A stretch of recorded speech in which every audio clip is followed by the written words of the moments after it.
Assalamualaikum warahmatullahi wabarakatuh. Pada video kali ini kita akan melanjutkan materi sebelumnya tentang jejak-jejak leluhur orang-orang Melayu di masa lalu. Nah, pada video kemarin kita telah membahas jejak-jejak leluhur orang Melayu pada masa Neolitik, dan sekarang kita lanjutkan ke masa Paleometalik dan Protohistori. Jadi materi kita pada video ini berjudul Jejak-jejak arkeologis leluhur Melayu pada masa Paleometalik hingga Protohistori. Nah, kalau kemarin judulnya jejak-jejak artefaktual, berarti khusus jejak-jejak artefak. Nah, tapi sekarang kita akan lebih luas lagi, yaitu jejak-jejak arkeologis. Jadi nggak hanya artefak, mungkin juga akan disinggung mengenai bangunan nantinya. Beberapa poin kunci untuk memahami materi ini, yang pertama adalah migrasi berlanjut. Jadi kalau kemarin kita membahas tentang jalur migrasi para penutur Austronesia pembawa budaya Neolitik, maka pada masa Paleometalik migrasi ini terus berlanjut, terutama di jalur barat. Kemudian yang kedua, awal terbukanya jalur pelayaran dan perdagangan.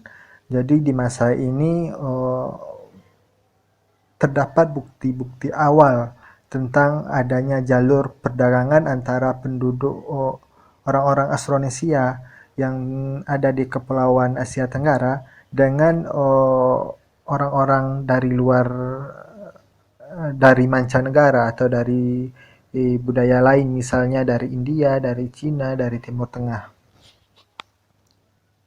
Kemudian yang ketiga, mulai dikenalnya artefak perunggu besi. Nah, ini jadi penanda utama masuknya masa Paleometalik, yaitu sudah di situs-situs arkeologis kita menemukan benda-benda logam. Nanti akan kita bahas lebih lanjut. Kemudian yang keempat, tembikar dengan pola hias yang semakin raya. Muncul tembikar upam abu-abu hingga hitam.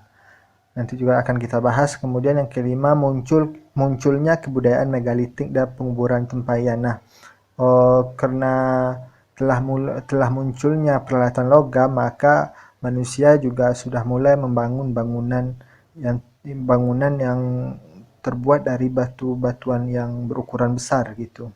Kemudian yang keenam, pola permukiman terbuka bisa diamati, dan yang ketujuh, kontak awal dengan budaya India dan Cina dan juga Timur Tengah.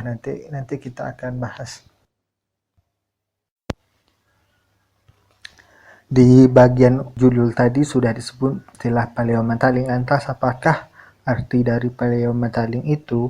Nah, Paleometalik ini berasal dari dua kata, yaitu paleo yang artinya tua dan metal yang berarti logam. Jadi secara harfiah artinya zaman logam yang tua. Nah, kenapa disebut zaman logam yang tua? Karena di masa ini mulai bermunculan artefak-artefak yang dibuat dari bahan logam. Jadi kalau sebelumnya hanya dari batu, maka pada periode ini sudah ditemukan artefak-artefak yang dibuat dari bahan logam. Nah, selain istilah Paleometalik, kadang-kadang juga disebut dengan zaman perundagian. Asal katanya yaitu dari kata undagi, bahasa Bali yang artinya orang-orang yang ahli atau tenaga ahli. Nah, kenapa disebut demikian? Karena pada masa ini orang sudah memiliki keahlian untuk menciptakan hal-hal, baik artefak atau bangunan yang sifatnya sudah bernilai artistik itu. Dan istilah lain adalah disebut sebagai zaman perunggu besi. Nah, kenapa disebut zaman perunggu besi? Karena di Indonesia temuan perunggu dan besinya hampir pada lapisan budaya yang sama. Misalnya di satu situs ditemukan perunggu, kemudian di situs lain ditemukan alat besi, dan ketika di analisis pertanggalannya secara absolut, maka usianya relatif sama. Jadi pada satu lapisan budaya yang sama. Ya, makanya disebut dengan zaman perunggu besi. Ini hanya khusus di Indonesia. Kalau di tempat lain, misalnya di wilayah Thailand, mereka mengenal zaman yang disebut sebagai zaman tembaga sebelum masuk ke zaman perunggu. Karena sebelum mereka menggunakan perunggu, mereka terlebih dulu menggunakan bahan-bahan yang pur logam. Mereka melewati suatu zaman sebelum zaman perunggu, di mana mereka menggunakan logam tertentu. Pada masa itu mereka lebih dulu menggunakan bahan tembaga untuk memproduksi artefak dan alat-alat sebelum mengenal logam yang lain. Kalau di Indonesia kasusnya berbeda, di mana bahan perunggu maupun bahan besi digunakan pada waktu atau periode yang bersamaan. Jadi disebut dengan istilah zaman perunggu besi. Nah, seperti yang saya katakan tadi bahwa ya masa ini ya ditandai dengan temuan alat-alat yang dibuat dari bahan perunggu dan juga besi. Ini adalah artefak khusus yang menandai awal masuknya masa paleometalik. Dan kemudian bagaimana periodisasinya. Nah, di setiap daerah sebenarnya tidak sama. Ada di suatu tempat yang sudah masuk zaman paleometalik, sedangkan wilayah lain masih berada pada zaman Neolitik. Jadi di seluruh Indonesia periode masuknya zaman paleometalik ini tidak seragam. Nah, tetapi kalau kita lihat dalam konteks Indonesia, tentu kita akan mencari situs-situs yang usianya tua yang menunjukkan telah masuknya masa paleometalik itu. Nah, misalnya saja di situs Gua Harimau yang juga ditemukan bahan artefak perunggu dan besi, itu pertanggalannya sekitar 500 tahun sebelum Masehi.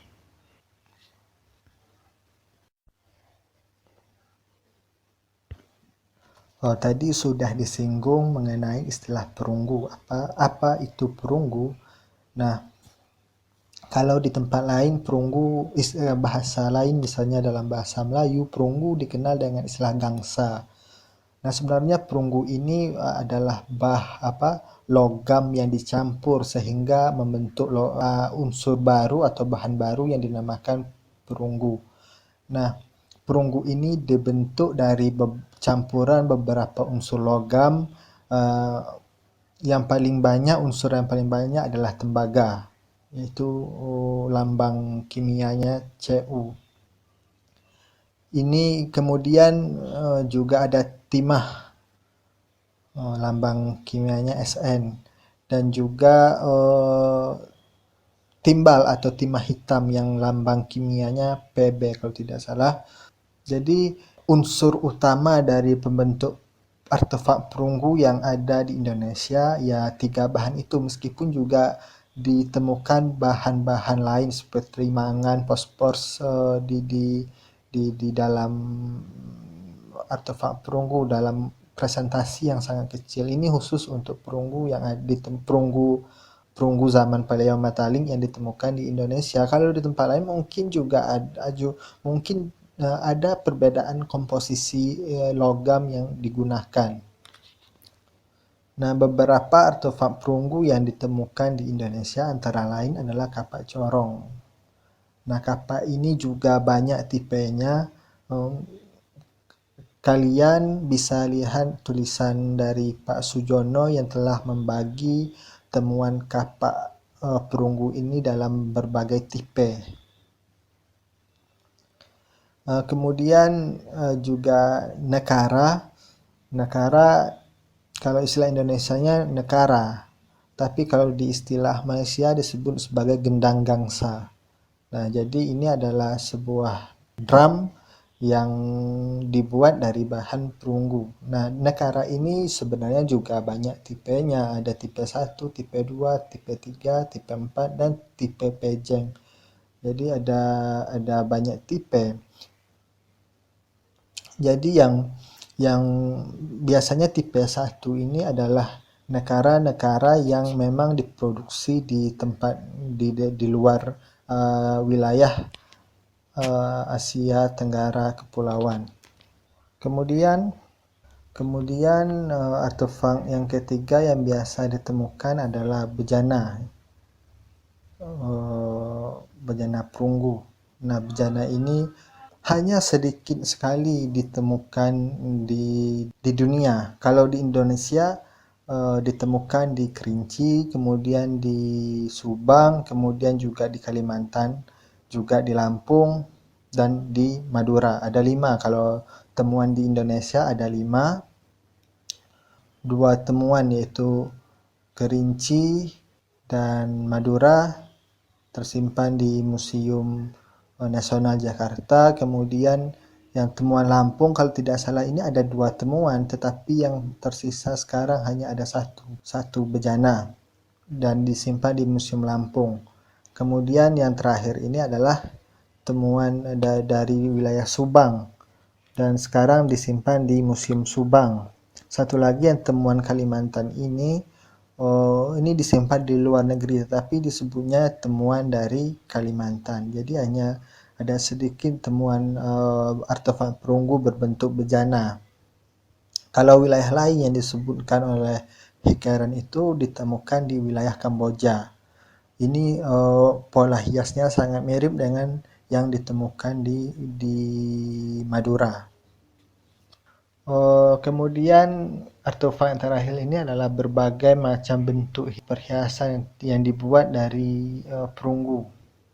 Ada anting-anting, ada patung. Patung ini sebenarnya saya sangka juga semacam jenis perhiasan karena di atasnya ada semacam lubang untuk gantungan tertentu, saya kira.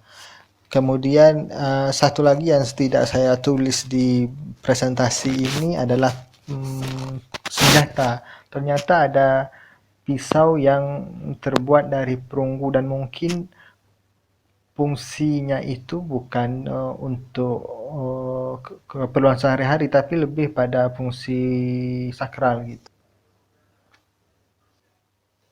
Yang sering ditanyakan, yang sering menimbulkan pertanyaan adalah apakah artefak-artefak perunggu ini diproduksi secara lokal di wilayah Kepulauan Asia Tenggara atau malah didatangkan dari wilayah lain. Ini juga sering menjadi pertanyaan. Kalau kita lihat secara arkeologis di wilayah Asia Tenggara daratan, terutama di sepanjang aliran Sungai Merah. Ini sekarang udah Vietnam, kemudian juga masuk ya di daerah hulunya itu di daerah Cina, kemudian masuk ke wilayah Vietnam dan bermuara ke Laut Cina Selatan. Nah, di sepanjang Sungai Merah ini banyak situs-situs yang mencirikan kebudayaan perunggu seperti di sekitar wilayah Dian. Ini disebut wilayah budaya Dian, kemudian di daerah Dongson disebut wilayah budaya Dongson, kemudian di Thailand juga ada situs di selatan aliran Sungai Merah juga ada situs-situs penghasil perunggu yaitu di wilayah Banciang dan Nokta namanya kalau tidak salah. Di sana situs-situsnya banyak menghasilkan artefak perunggu dan usia pertanggalannya cukup tua. Di Dongson misalnya mereka menghasilkan berbagai macam artefak perunggu dengan gaya dengan ornamen yang sangat khas. Kita bisa lihat di gambar sisi kiri bawah ini polanya sangat khas, yaitu seperti pola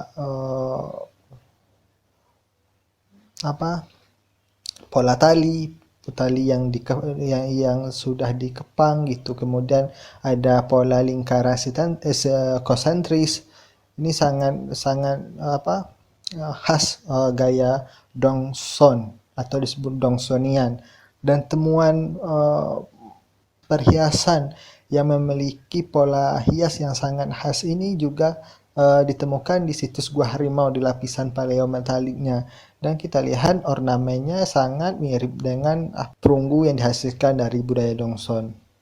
Kemudian kalau kita lihat figurin perunggu ya berbentuk manusia seperti gambar yang di atas perhiasan temuan situs Gua Harimau, ini sangat mirip dengan temuan patung perunggu yang ditemukan di wilayah Bangkinang. Itu yang pertama. Yang kedua, di wilayah Asia Tenggara daratan itu juga ditemukan situs-situs perbengkelan. Maksudnya situs-situs tempat pembuatan artefak perunggu itu juga ditemukan alat cetaknya di sana. Sekarang para arkeolog masih berkesimpulan bahwa pada awalnya artefak-artefak perunggu yang ditemukan di Kepulauan Asia Tenggara ini adalah barang impor yang dibawa dari Asia Tenggara daratan, terutama dari wilayah Dongson itu. Nah, tetapi ya sekarang ini sangat sedikit arkeolog yang ahli di bidang metalurgi. Yang saya tahu Pak Timbul, kemudian ada Mas Hari di Puslinar Arkenas itu yang fokus mempelajari tentang artefak-artefak logam ini. Nah, sebenarnya masih banyak yang perlu dianalisis, misalnya apakah komposisi unsur dari perunggu yang ditemukan di Asia, di Kepulauan Asia Tenggara termasuk Indonesia ini sama dengan komposisi yang ada di Asia Tenggara daratan. Nah, kalau komposisi unsurnya beda, maka otomatis ada indikator bahwa sebenarnya bahwa ada indikasi bahwa artefak perunggu ini juga diproduksi secara lokal gitu. Nah, masalahnya kita di Indonesia ini belum ditemukan situs-situs perbengkelan atau situs-situs yang menunjukkan adanya produksi artefak perunggu secara lokal. Nah, tetapi pada masa selanjutnya atau pada masa proto sejarah, nanti kita akan bahas juga masa proto sejarah, barulah kita menemukan adanya alat-alat cetak artefak perunggu ini. Terutama di daerah Bali itu ada temuan batu cetakan kapak perunggu. Tapi pada pertanggalan yang justru lebih muda dari yang ada di Asia Tenggara daratan. Jadi nggak mesti impor selalu. Awalnya memang diimpor dari wilayah sana, tetapi kemudian oleh penduduk lokal, mereka sudah mendapat pengetahuan tentang teknologi membuat artefak perunggu, maka mereka mulai memproduksinya secara lokal, apalagi di wilayah kepulauan Asia Tenggara ini memiliki sumber bahan untuk membuat perunggu seperti tembaga, timah yang sangat kaya gitu. Nah, tidak hanya temuan artefak perunggu yang menarik pada masa paleometaling ini, tetapi juga temuan dari tembikarnya, di mana tembikarnya memiliki pola-pola hias yang sangat menarik dan sangat raya gitu, dan beberapa di antaranya mungkin terinspirasi atau ditiru dari pola-pola hias yang terdapat di artefak-artefak perunggu seperti yang ada di Nekara, seperti yang ada di perhiasan-perhiasan logam gitu. Di Sumatera pada masa paleometaling ini justru tembikar selip merah temuannya meningkat. Kalau di Sumatera pada masa Neolitik kan cuma ditemukan tembikar taratali, tetapi pada masa paleometaling justru tembikar selip merah juga sudah ditemukan. Kemudian kita bisa lihat beberapa contoh temuan tembikar dari masa paleometaling, misalnya temuan di situs Tejakula di Bali. Nah, kita bisa lihat beberapa pola hias yang ada di permukaan tembikar ini mirip yang pola hias yang ada di negara. Kemudian juga temuan tembikar yang ada di situs Lolo Gedang. Anda bisa lihat bahwa di situs Lolo Gedang ini ada pola hias matahari, dan ini sangat mirip dengan pola hias bidang pukul negara yang juga punya pola hias berbentuk matahari ini. Nah, kemudian pada gambar di sebelah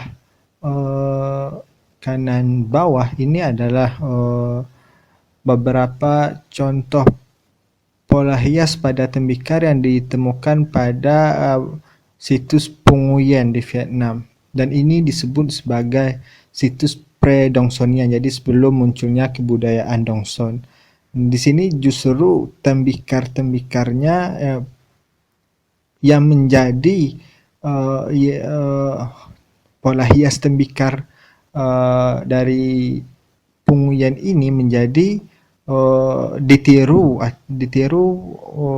untuk menjadi pola-pola hias yang ada di artefak perunggu yang mereka produksi. Jadi ada kebalikan ya, kalau di Asia Tenggara Daratan justru mereka meniru pola hias yang ada pada tembikar yang dihasilkan pada budaya tertentu, seperti pada budaya sebelum berkembangnya budaya Dongson. Tetapi di Indonesia justru tembikarnya yang meniru dari artefak-artefak perunggu. Jadi ini adalah interpretasi juga, apakah benar seperti itu. Tapi kalau kita lihat secara empiris, seperti misalnya di situs Lolo Gedang ini, silakan Anda baca tulisan dari Mailin Choa Bonats.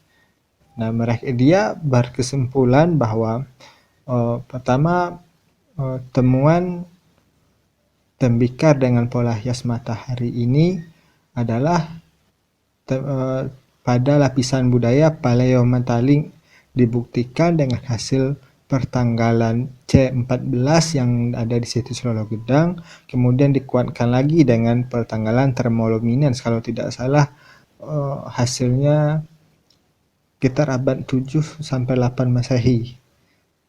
Dan di sana juga ditemukan artefak logam, dan juga sebelumnya itu orang-orang Belanda juga sudah menemukan beberapa artefak logam seperti bejana dan juga bidang pukul negara. Nah, jadi karena ada kesamaan antara pola hias tembikar dan artefak perunggu yang ditemukan di sana, maka si Mailin Choa Bonats di sini berpendapat bahwa tembikar paleometaling yang ditemukan dengan pola hias yang khas ini pola hiasnya ditiru dari pola hias yang terdapat pada artefak-artefak perunggu.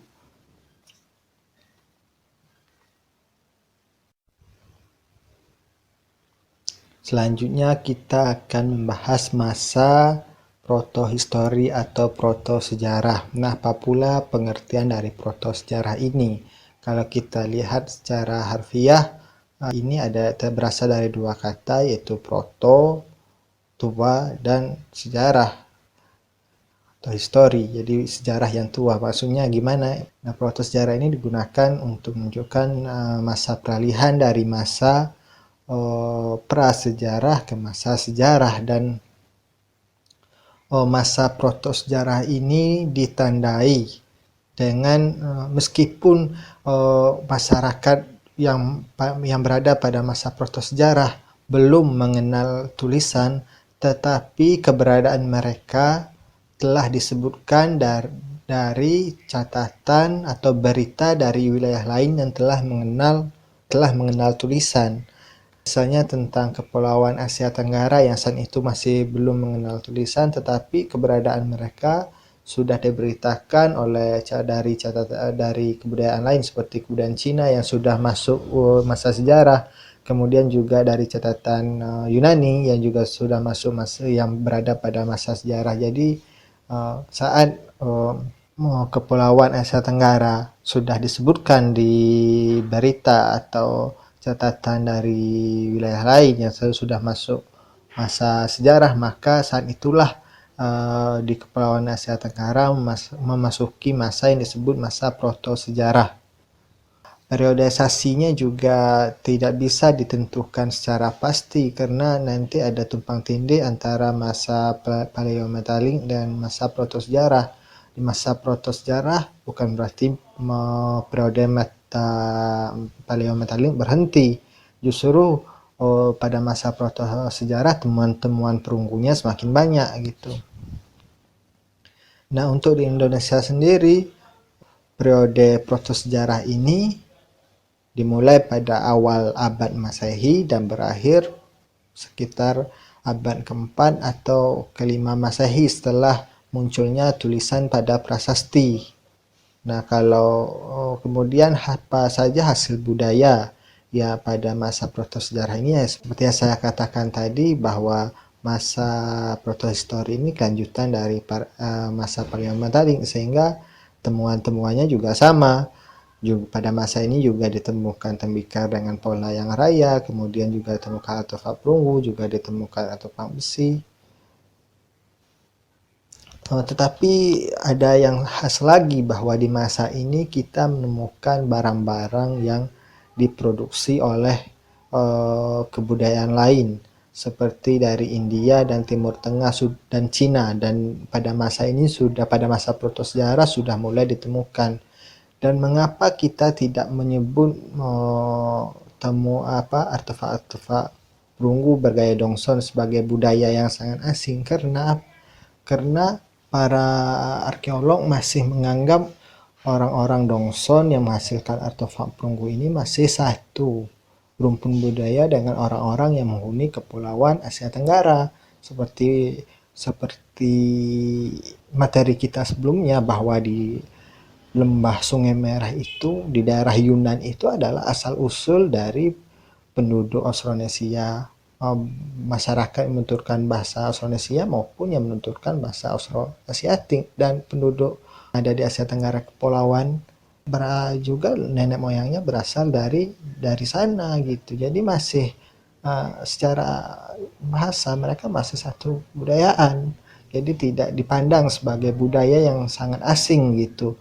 Tetapi Cina, kemudian mereka menuturkan bahasa yang lain, kemudian Timur Tengah dan India, ini dipandang sebagai budaya asing, dan produk budayanya sangat berbeda dengan yang dihasilkan di Asia Tenggara, baik kepulauan maupun daratan.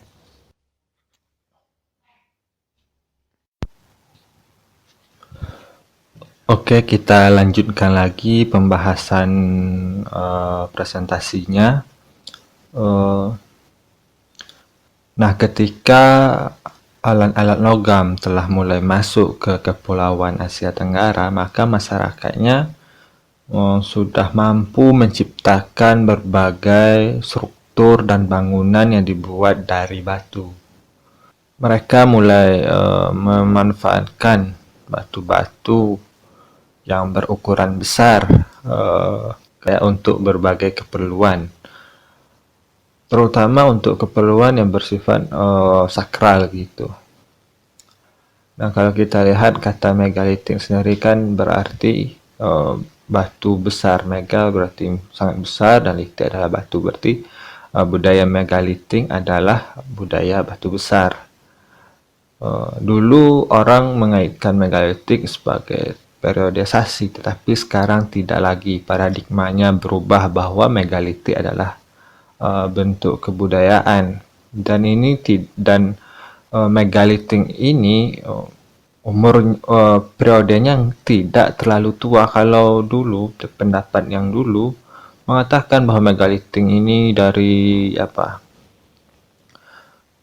tahun sebelum Masehi dan sebagainya, padahal beberapa situs yang sudah dilakukan pertanggalan budaya megalitik ini bahkan masih bertahan ketika memasuki zaman sejarah, dan bahkan juga ketika zaman kolonial beberapa etnis masih mempertahankan budaya megalitik yang ada pada tradisi mereka gitu.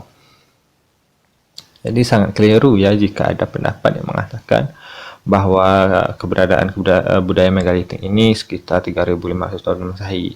Padahal masa itu orang belum mampu membangun atau membuat struktur ataupun bangunan megalitik, karena alat-alat besi yang sangat diperlukan untuk mengukir, untuk memahat dan lain sebagainya belum ditemukan. Kalau di Indonesia sendiri sangat beragam produk budaya megalitiknya. Ini Anda bisa lihat di buku Hekeren, kemudian pada tulisan-tulisan Pak almarhum Pak Bagio Prasetyo, karena beliau yang fokus meneliti budaya megalitik yang ada di Indonesia. Di presentasi ini ada sekitar 10 ya, ditulis 10 bentuk tinggalan megalitik yang ada di Indonesia, padahal sebenarnya sangat banyak, lebih dari 10. Ini yang saya tulis di sini ada 10. Mungkin kalian bisa mendalami dengan membaca dari referensi yang saya sebutkan, atau mungkin Anda dapatkan dari mata kuliah lain.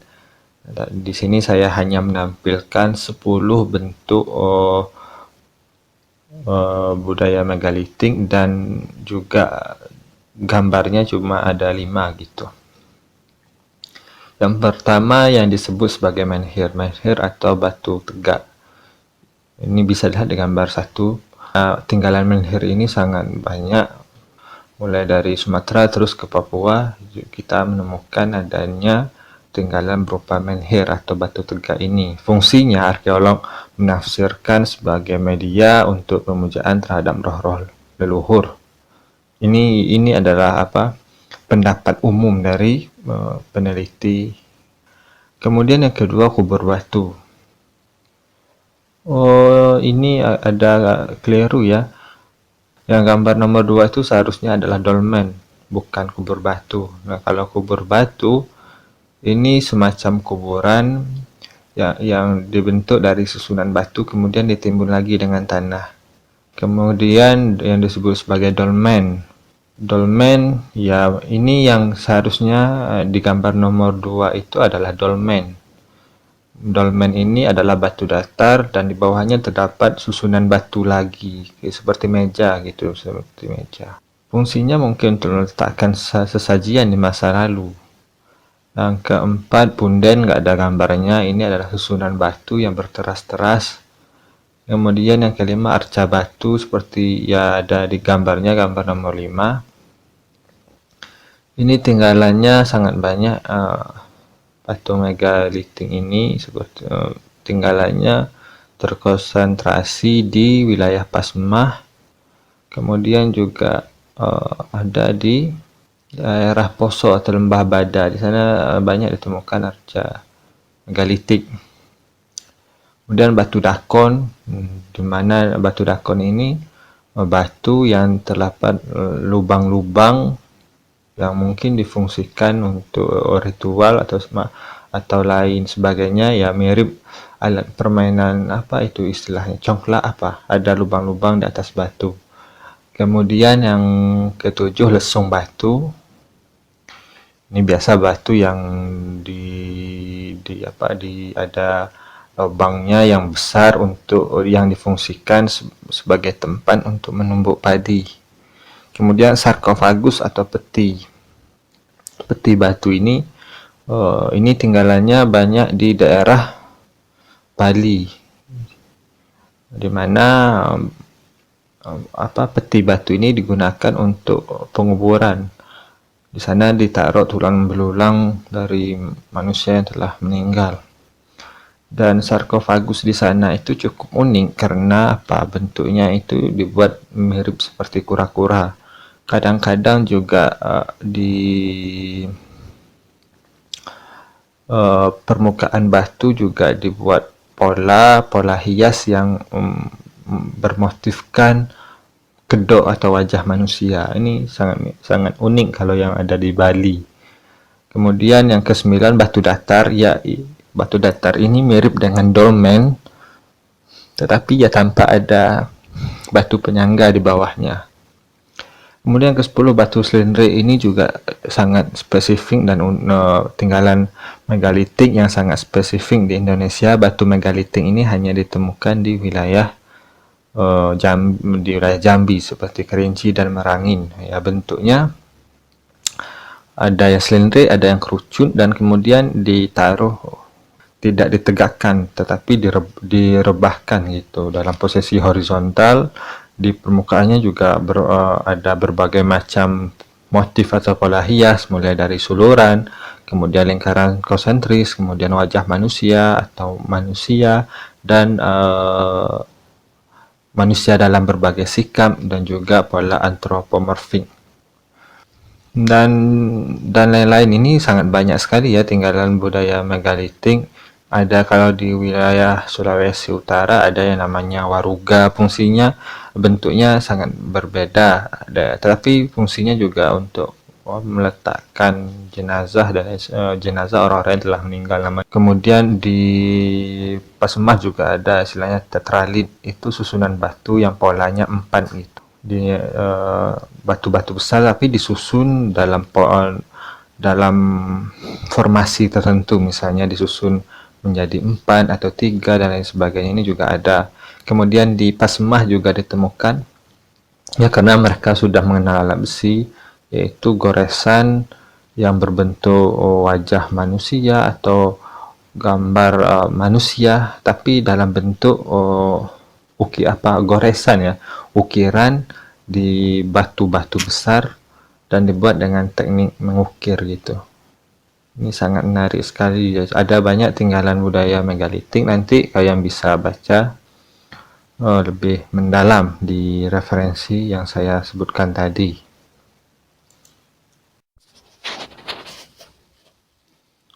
Selain tinggalan megalitik, kita juga menemukan di masa Paleometaling hingga protosejarah ini adalah kubur tempayan. Ini di mana masyarakat pendukung kebudayaan ini ternyata telah mengenal konsepsi tertentu tentang alam kematian, sehingga mereka tidak sembarangan melakukan penguburan. Ada tata cara yang mereka lakukan, dan penguburan tempayan ini atau kubur tempayan ini sangat bervariasi di Indonesia. Kadangkala ya digunakan untuk penguburan primer, di mana tempayan-tempayan dimanfaatkan sebagai bekal kubur. Namun ada juga yang dimanfaatkan untuk penguburan sekunder. Tadi di penguburan primer hanya sebagai bekal kubur, atau memang jasad manusia dimasukkan ke dalam tempayan yang berukuran besar. Atau ada juga yang dimanfaatkan untuk penguburan yang sekunder, misalnya hanya tulang belulang yang dimasukkan ke dalam wadah tempayan kemudian dikuburkan. Dan tata cara penguburannya itu juga sangat beragam. Ada yang tempayannya itu ditegakkan, ada yang direbahkan dengan posisi, dengan arah hadap bermacam-macam juga. Kemudian ada yang diberi penutup, biasanya di mulut tempayan itu ditutup lagi dengan wadah lain seperti periuk dan lain sebagainya. Ini disebut sebagai tempayan kubur tempayan sepasang kalau tidak salah. Jadi ada berbagai macam bentuk penguburan kubur tempayan yang ada di Indonesia. Di Sumatera, situs-situs penghasil kubur tempayan ini ada di wilayah Bengkulu, ada di wilayah Sumatera Selatan, ada di wilayah Jambi. Ini tempat yang banyak ditemukan kubur tempayan. Kalau di Jambi ini ditemukan nggak hanya di dataran tinggi, tetapi juga di wilayah di wilayah dataran rendah seperti di Kota Jambi. Pernah ditemukan kubur tempayan kalau tidak salah di Lebak, Bandung. Juga baru-baru ini ditemukan di wilayah Muaro Jambi ada penemuan kubur tempayan. Dan memang yang lebih banyak itu situs-situs yang lebih banyak itu yang terdapat di dataran tinggi. Kalau di Kerinci ditemukan yang kubur tempayan yang tempayannya ditegakkan atau tempayannya direbahkan, semuanya ditemukan. Baru-baru ini juga ada penemuan di situs Tebet Monok, Bengkulu juga pernah ditemukan kubur tempayan. Dan nanti kalian juga bisa baca secara detail bagaimana jenis-jenis dari penguburan tempayan yang ada di Indonesia. Atau nanti kalian bisa searching di YouTube pembahasan oleh staf pengajar dari Udayana tentang berbagai macam bentuk kubur tempayan yang ada di Indonesia. Jadi kita tidak akan membahasnya secara mendalam di sini. Nah, ini bisa dilihat distribusi temuan pada masa perunggu besi di Indonesia. Ini peta yang dibuat oleh Heckeren tahun 1958. Jadi datanya ini sebelum tahun 1958. Dia membuat peta tentang temuan dari masa perunggu besi, baik itu nekara, kapak, kemudian berbagai macam perhiasan perunggu, juga megalitik, dan kubur-kubur tempayan. Jadi sangat banyak ya. Kalau kita lihat petanya tersebar dari Sumatera sampai ke Papua, di sana di bagian barat Papua ditemukan. Kalau untuk masa sekarang tentu saja situsnya bertambah karena ada terus temuan-temuan baru di Indonesia. Ini di tahun 1958 saja temuannya sudah sangat banyak. Hampir ditemukan di setiap pulau yang ada di Indonesia. Nah, di masa protosejarah ini juga mulai ditemukan indikasi permukiman-permukiman terbuka. Kalau di zaman Neolitik, terutama di masa Neolitik awal itu, masyarakat masih menghuni ceruk-ceruk gua, dianggap sebagai permukiman tertutup gitu. Tapi di masa protosejarah mereka sudah membuat permukiman di lahan yang terbuka. Indikasinya apa? Yang seperti di wilayah penelitian Dominic Bonatz di dataran tinggi Jambi, di mana dia melakukan ekskavasi di situs pondok namanya di Kerinci, dan di sekitar megalitik itu dia menemukan fitur bekas tiang rumah. Ini bisa dilihat di gambar kanan sebelah bawah, ada fitur bekas tiang-tiang rumah yang bentuk rumahnya dia rekonstruksi lagi pada gambar sebelah kanan atas gitu. Jadi di indikasinya bahwa di sekitar megalitik itu adalah permukiman dari masyarakat pendukungnya. Kemudian bisa juga dilihat di situs Purwo Agung yang baru-baru ini juga diteliti oleh Balai Arkeologi Sumatera Selatan, bahwa hanya setengah meter dari lokasi temuan kubur tempayan mereka menemukan sisa tiang rumah yang telah rebah gitu. Jadi kemungkinan ya kubur tempayannya di depan rumah atau di belakang rumah para masyarakat pendukung budaya tersebut. Nah, kalau di Kerinci bisa dilihat penelitiannya Pak Tri Marhaini, di mana dia mengemukakan bahwa situs-situs kubur tempayan itu jaraknya hanya sekitar 500 atau 300, radiusnya 500 sampai 300 meter kalau tidak salah dari posisi megalitik. Nah, selain itu, terus semua dia juga menemukan pola yang sangat khas, di mana di sekitar megalitik selain ditemukan kubur tempayan juga ada indikasi rumah, yaitu dari batu umpak yang tersebar di sekitar batu megalitik tersebut.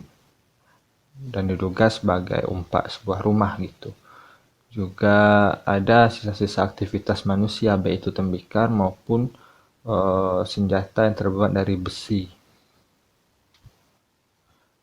Selain indikasi permukiman masyarakat yang telah membuat permukiman di lahan terbuka, juga ada indikasi perdagangan awal dengan India, Timur Tengah, dan Tiongkok. Ini Anda bisa lihat peta yang saya tampilkan ini. Peta ini dibuat oleh Amra Kalo dan kawan-kawan di dalam penelitiannya di situs Sembiran dan Pacung di Bali.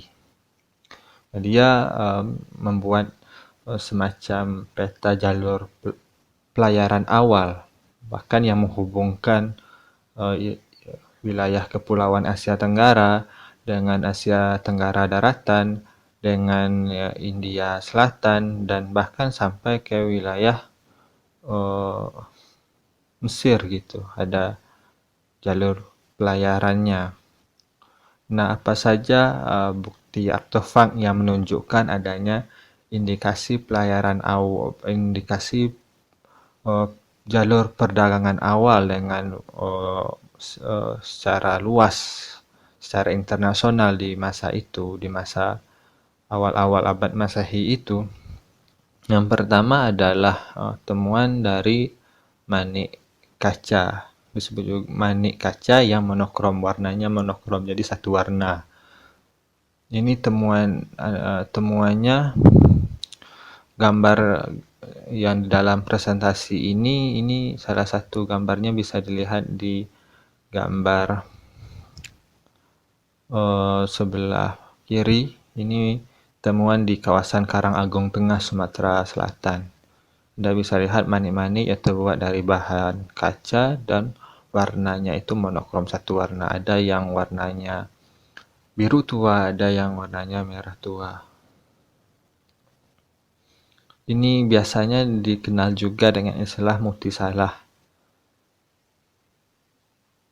Atau bisa juga Anda lihat di temuan manik kaca yang ada di situs Pacung, Bali. Ini juga sangat menarik. Analisisnya juga sampai ke analisis bahan-bahan, di mana dia melihat ada komponen unsur yang sangat mirip dengan bahan manik kaca yang ditemukan di wilayah India Selatan. Kemudian selain manik kaca, indikasi perdagangan awal dengan wilayah dengan wilayah luar, yaitu adalah tembikar Arikamedu. Gerabah ini dihasilkan di situs Arikamedu, yaitu pantai timur India, atau tembikar ini dikenal juga sebagai roulette ware karena pola hiasnya itu dibuat seperti apa ya, pola-pola roulette, putaran tali gitu. Ini bisa dilihat di gambar sisi kiri bawah. Dan tembikarnya ini yang diupam abu-abu sampai hitam. Jadi warnanya itu ya abu-abu dan hitam itu karena warna itu diupam di permukaan tembikar. Ini salah satu tembikar Arikamedu ini juga ditemukan di situs Purwo Agung di Sumatera Selatan, juga di situs Sembiran Pacung dan Gilimanuk.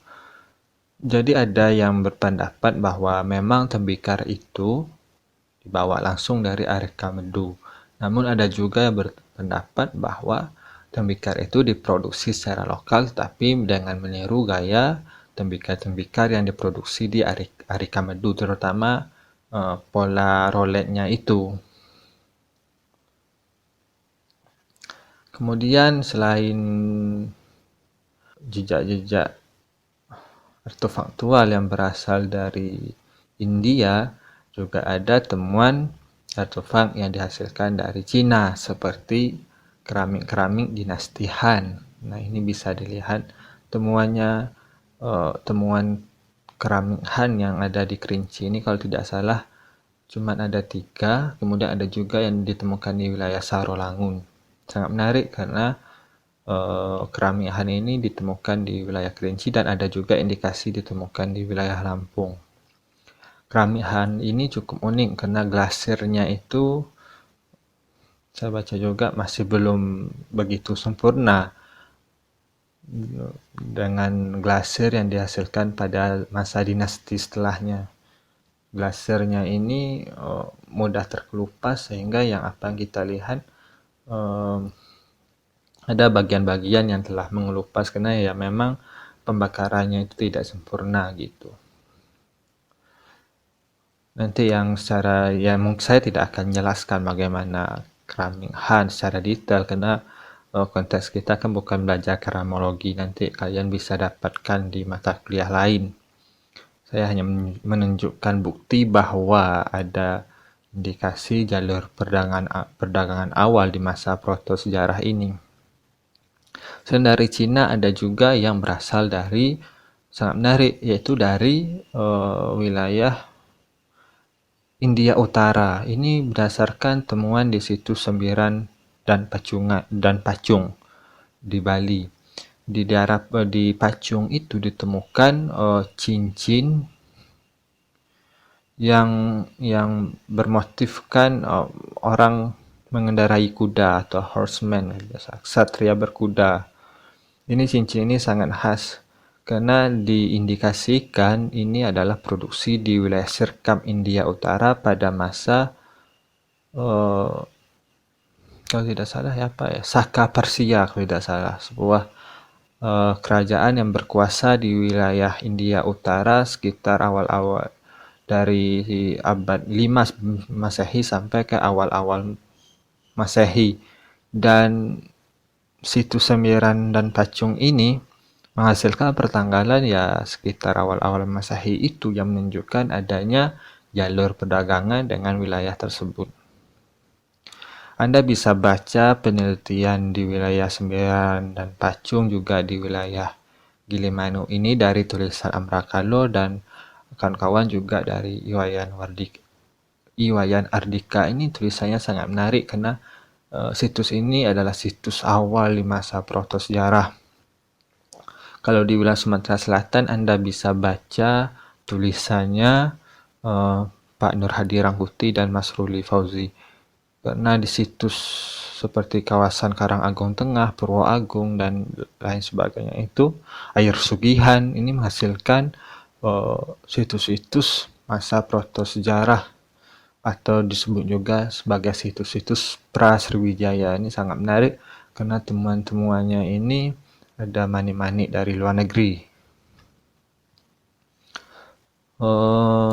Terakhir, ini ada beberapa bahan referensi yang dapat Anda baca. Selain yang sudah saya tampilkan pada materi sebelumnya, ada juga bahan referensi baru seperti tulisannya Van Hakeren tentang The Bronze Iron Age of Indonesia. Ini bisa diakses secara online. Kemudian tulisan Pak Bagio Prasetyo. Ini ada satu bukunya malah. Nanti Anda bisa akses tentang dia khusus membahas tentang budaya megalitik di Indonesia. Kemudian untuk di Sumatera Anda bisa baca tulisan Dominic Bonatz. Kemudian untuk di Sembiran Pacung ini bisa Anda lihat tulisan Amrakalo. Sayangnya di presentasi ini nomornya menyatu dengan nomor 6, padahal seharusnya terpisah. Nggak apa-apa, nanti bisa kalian lihat.